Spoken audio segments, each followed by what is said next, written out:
you very much, James, DG, Chairman of the board, fellow healthcare workers.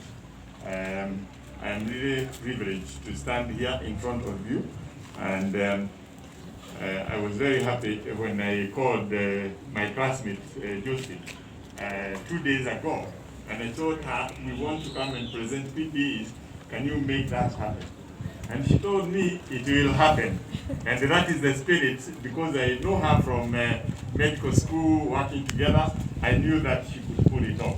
And thank you, DG, for accepting at such a short notice to be here.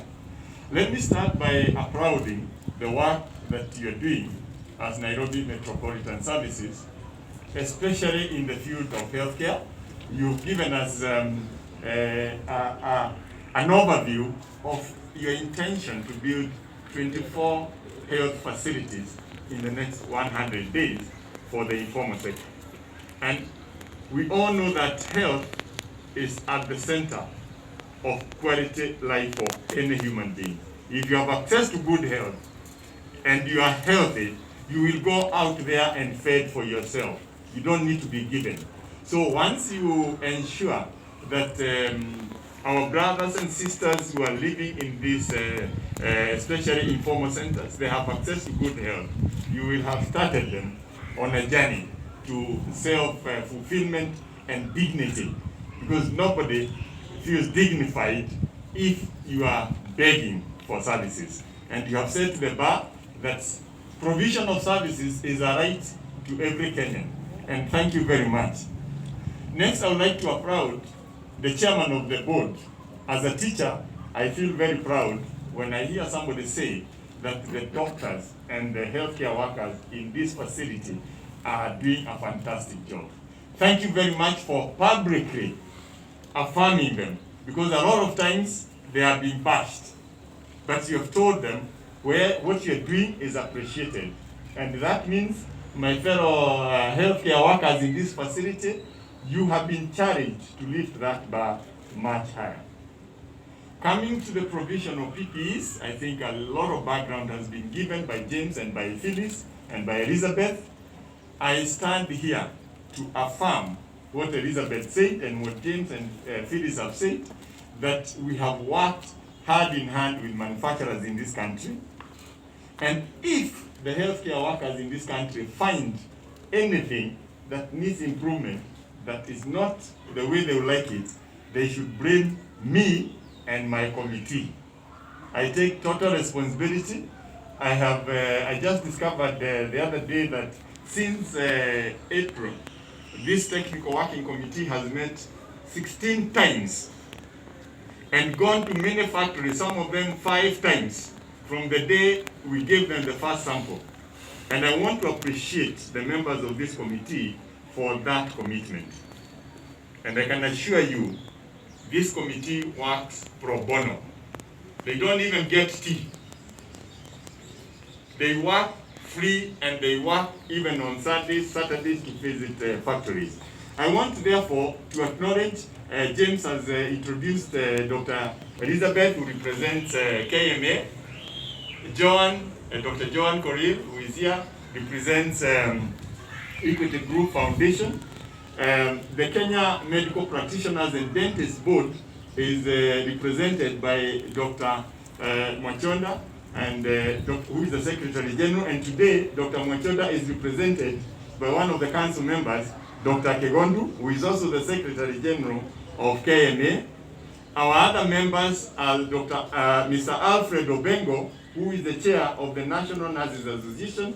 Unfortunately, he could not be here with us today. He is actually attending a funeral in Homa Bay of a nurse who was featured recently in the newspapers, who passed away from COVID-19. And that emphasizes more why we need to take care of healthcare workers, those who are in the front line. The other 3 members are Dr. David Kariuki, who is the Deputy Director of Medical Services from the Ministry of Health, Dr. Ritzwa, who is a specialist in critical care and anesthesiology and is the chairman of the Kenya Association of Anesthesiologists, And last but not least is Albert Taiti, who is the chair of the Kenya Clinical Officers Association. I've given this background so that you see how this initiative is led, the technical aspect of this initiative is led by healthcare workers for healthcare workers. So that healthcare workers, you hold your leaders responsible, as James has said, to make sure that we are in touch and that there is prudent use. Remember that we don't have inexhaustible resources. That's we came up with a model that includes the healthcare facility liaison committee, which is supposed to oversee the prudent use of these PPEs. In addition, the Equity Group Foundation and the Kenya COVID Fund committed 85 million shillings to psychosocial well-being of healthcare workers in the country, which has provided them with a facility which is open 24 hours, 7 days a week for the next 365 days, where any healthcare worker who is stressed because of exposure, because of working condition, will be able to get support.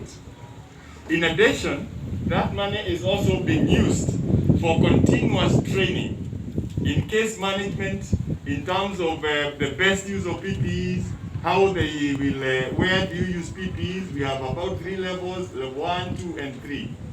This tells you the seriousness with which Equity Group Foundation and the COVID Fund took the welfare of healthcare workers. Lastly, I want to appeal to healthcare workers to prudently use these PPEs. But you know, it is said that you can take the cow to the liver, but you can't make it to drink. So whereas the COVID Fund and Equity Group has provided these PPEs, it is your responsibility to make sure that you use the PPEs properly. It is very disheartening in a hospital to walk around and find a healthcare worker who is supposed to be a role model for community with a mask which is hanging on the chin. What message are you sending to the people? And to everybody else is, whereas we talk about frontline healthcare workers, I want to say that the healthcare workers are the last line of defense. You at your individual level, you are the first line by following the protocols that has been propagated by the Ministry of Health. So I thank you very much, but one last word to the liaison committee. The technical working group will not fill your orders if you have not made a report on how you used the previous batch. We have introduced accountability. We are providing PPEs to 57 facilities in the country, 47 county facilities, and the others are the national referral hospitals.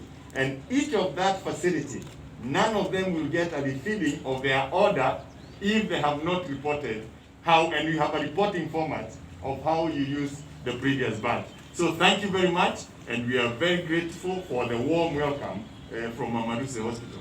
Asante sana. Thank you.